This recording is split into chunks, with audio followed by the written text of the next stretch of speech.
Revista Espírita. Primeiro ano 1858. Jornal de Estudos Psicológicos.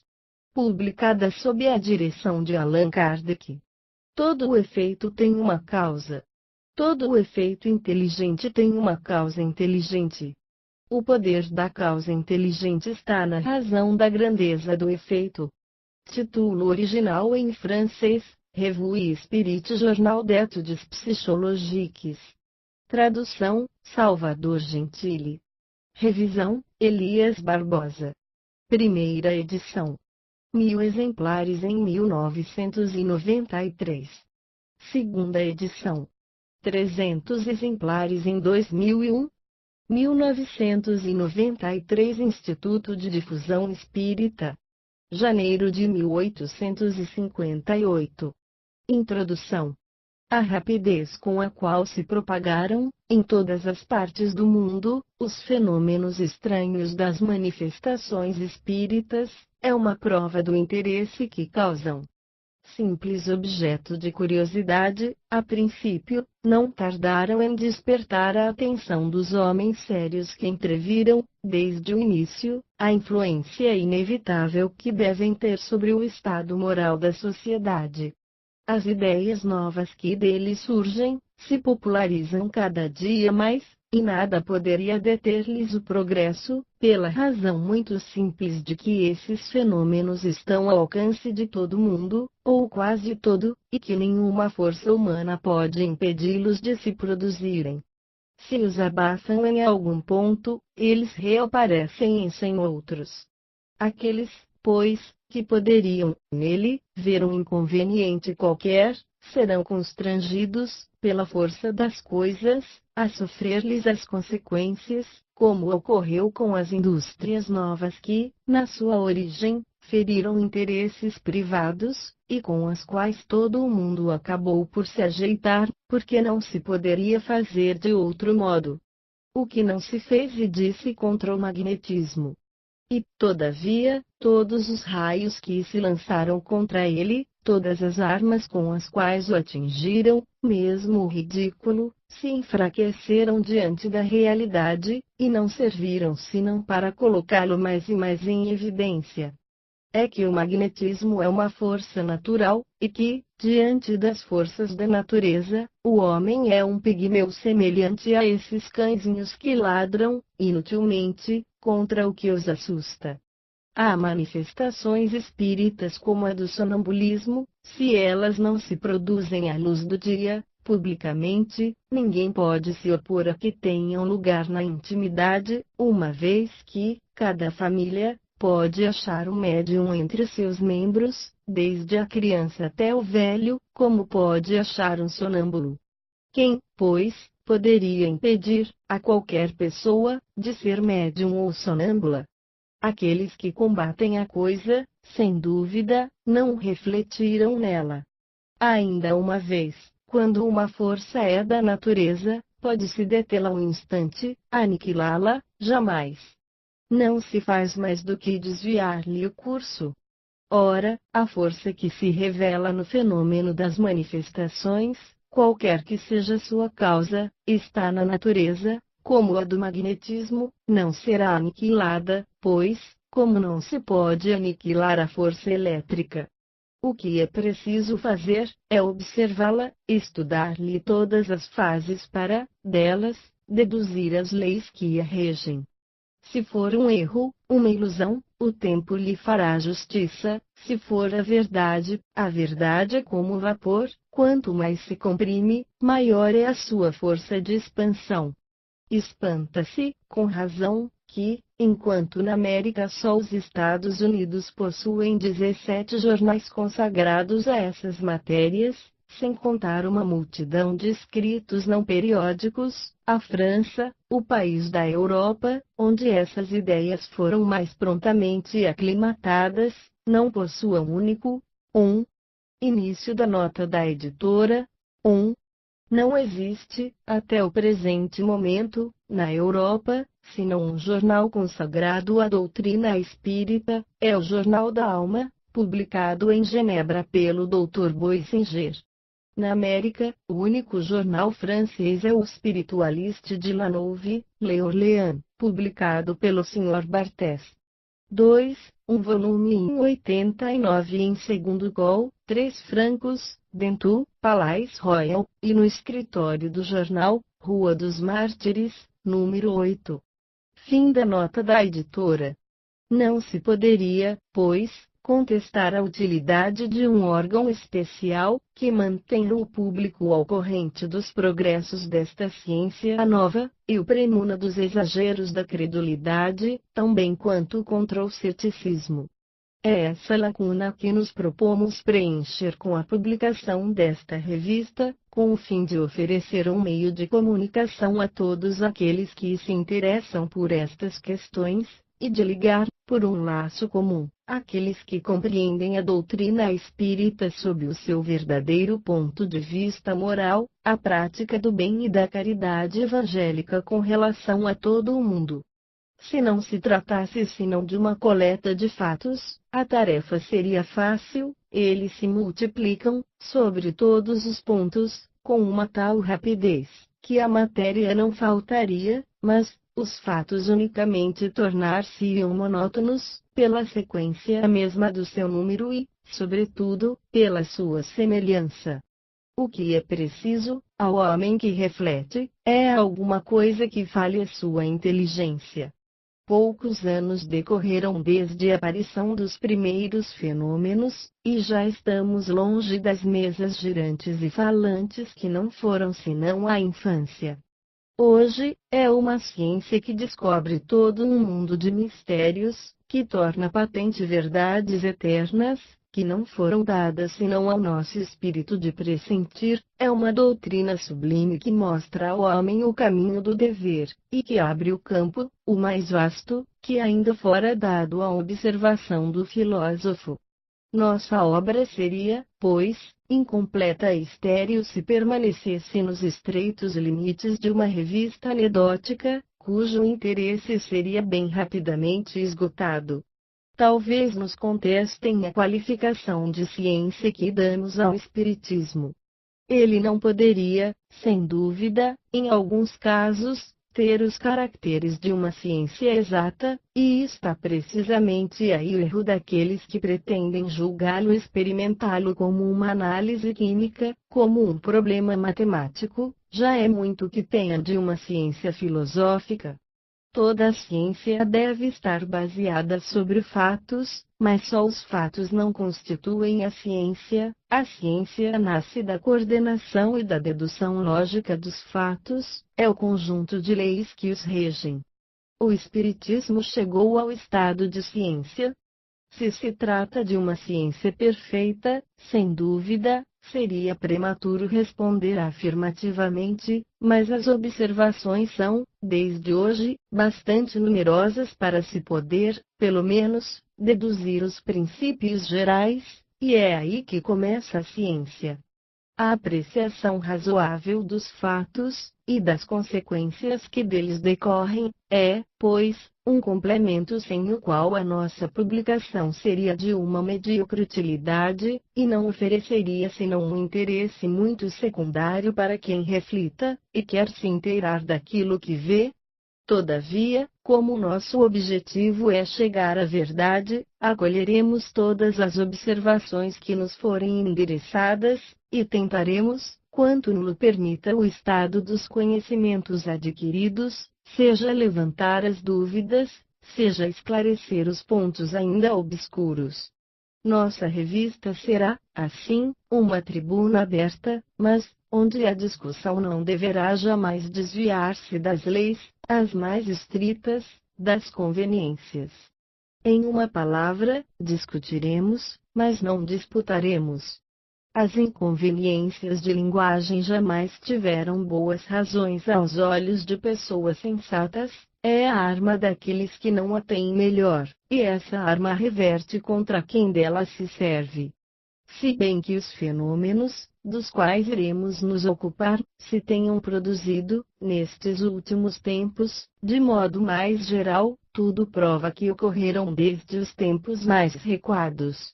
Não se trata de fenômenos naturais nas invenções que seguem o progresso do espírito humano, desde que estão na ordem das coisas. Sua causa é tão velha quanto o mundo e os efeitos devem ter se produzido em todas as épocas. O que, pois, testemunhamos hoje não é uma descoberta moderna, é o despertar da antiguidade, mas da antiguidade liberta da companhia mística que engendrou as superstições, da antiguidade esclarecida pela civilização e o progresso nas coisas positivas. A consequência capital, que ressalta desses fenômenos, é a comunicação que os homens podem estabelecer com os seres do mundo incorpóreo, e os conhecimentos que podem, em certos limites, adquirir sobre seu estado futuro. O fato das comunicações com o mundo invisível se encontra em termos inequívocos nos relatos bíblicos, mas, de um lado, para certos céticos, a Bíblia não tem uma autoridade suficiente, por outro lado, para os crentes, são fatos sobrenaturais, suscitados por um favor especial da divindade. Não haveria aí, pois, para todo o mundo, uma prova da generalidade dessas manifestações, se não as encontrássemos em milhares de outras fontes diferentes. A existência dos espíritos, e a sua intervenção no mundo corporal, está atestada e demonstrada, não mais como um fato excepcional, mas como princípio geral, em Santo Agostinho, São Jerônimo, São Crisóstomo, São Gregório de Nazianzeno e muitos outros pais da Igreja. Essa crença forma, por outro lado, a base de todos os sistemas religiosos. Os mais sábios filósofos da antiguidade admitiram, Platão, Zoroastro, Confúcio, Apuleio, Pitágoras, Apolônio de Tiana e tantos outros. Nós a encontramos nos mistérios e nos oráculos, entre os gregos, os egípcios, os hindus, os caldeus, os romanos, os persas, os chineses. Vemo-la sobreviver a todas as vicissitudes dos povos, a todas as perseguições, desafiar todas as revoluções físicas e morais da humanidade. Mais tarde, encontramo-la nos adivinhos e feiticeiros da Idade Média, nos Ulis e nas Walquirias dos escandinavos, nos elfos dos teutões, nos lestios e nos domesnios dog dos eslavos, nos ouris e nos brownies da Escócia, nos poupicans e nos tensarpoulites dos bretões, nos semis dos caraíbas, em uma palavra, em toda a falange de ninfas, de gênios bons e maus, de silfos, de gnomos, de fadas, de duendes, com os quais todas as nações povoaram o espaço. Encontramos a prática das evocações entre os povos da Sibéria, no Kamchatka, na Islândia, entre os índios da América do Norte, entre os aborígenes do México e do Peru, na Polinésia e mesmo entre os estúpidos selvagens da Oceania. De alguns absurdos que essa crença esteja cercada e disfarçada segundo os tempos e os lugares, não se pode deixar de convir que ela parte de um mesmo princípio, mais ou menos desfigurado. Ora, uma doutrina não se torna universal, e nem sobrevive a milhares de gerações, nem se implanta, de um polo ao outro, entre os povos mais dissemelhantes, e em todos os graus da escala social, sem estar fundada em alguma coisa de positiva. O que é essa alguma coisa? É o que nos demonstram as recentes manifestações. Procurar as relações que podem e devem ter entre essas manifestações e todas essas crenças, é procurar a verdade. A história da doutrina espírita, de alguma forma, é a do espírito humano. Iremos estudar todas essas fontes que nos fornecerão uma mina inesgotável de observações, tão instrutivas quanto interessantes, sobre os fatos gerais pouco conhecidos. Essa parte nos dará a oportunidade de explicar a origem de uma multidão de lendas e de crenças populares, interpretando a parte da verdade, da alegoria e da superstição. No que concerne às manifestações atuais, daremos conta de todos os fenômenos patentes, dos quais formos testemunhas ou que vierem ao nosso conhecimento, quando parecerem merecer a atenção dos nossos leitores. Faremos o mesmo com os efeitos espontâneos que se produzem, frequentemente, entre as pessoas, mesmo as mais estranhas às práticas das manifestações espíritas, e que revelem seja ação oculta, seja a independência da alma. Tais são os fatos de visões, aparições, dupla vista, pressentimentos, advertências íntimas, vozes secretas, etc. À relação dos fatos acrescentaremos a explicação, tal como ela ressalta do conjunto dos princípios. Faremos anotar, a esse respeito, que esses princípios são aqueles que decorrem do próprio ensinamento dado pelos Espíritos, e que faremos, sempre, abstração das nossas próprias ideias. Não será, pois, uma teoria pessoal que exporemos, mas a que nos tiver sido comunicada, da qual não seremos senão intérprete. Uma larga parte será, igualmente, reservada às comunicações, escritas ou verbais, dos espíritos, todas as vezes que tiverem um fim útil, assim como as evocações de personagens antigas ou modernas, conhecidas ou obscuras, sem negligenciar as evocações íntimas que, frequentemente, não são menos instrutivas. Abarcaremos, em uma palavra, todas as fases das manifestações materiais inteligentes do mundo incorpóreo. A doutrina espírita nos oferece, enfim, a única solução possível e racional de uma multidão de fenômenos morais e antropológicos, dos quais, diariamente, somos testemunhas, e para os quais se procuraria, inutilmente, a explicação em todas as doutrinas conhecidas. Classificaremos nessa categoria, por exemplo, a simultaneidade dos pensamentos, a anomalia de certos caracteres, as simpatias e as antipatias, os conhecimentos intuitivos, as aptidões, as propensões, os destinos que parecem marcados de fatalidade, e, num quadro mais geral, o caráter distintivo dos povos, seu progresso ou sua degeneração, etc. À citação dos fatos acrescentaremos a busca das causas que puderam produzi-los. Da apreciação desses atos, ressaltarão, naturalmente, úteis ensinamentos sobre a linha de conduta mais conforme com a ação moral. Em suas instruções, os espíritos superiores têm, sempre, por objetivo excitar, nos homens, o amor ao bem pela prática dos preceitos evangélicos, nos traçam, por isso mesmo, o pensamento que deve presidir a redação dessa coletânea.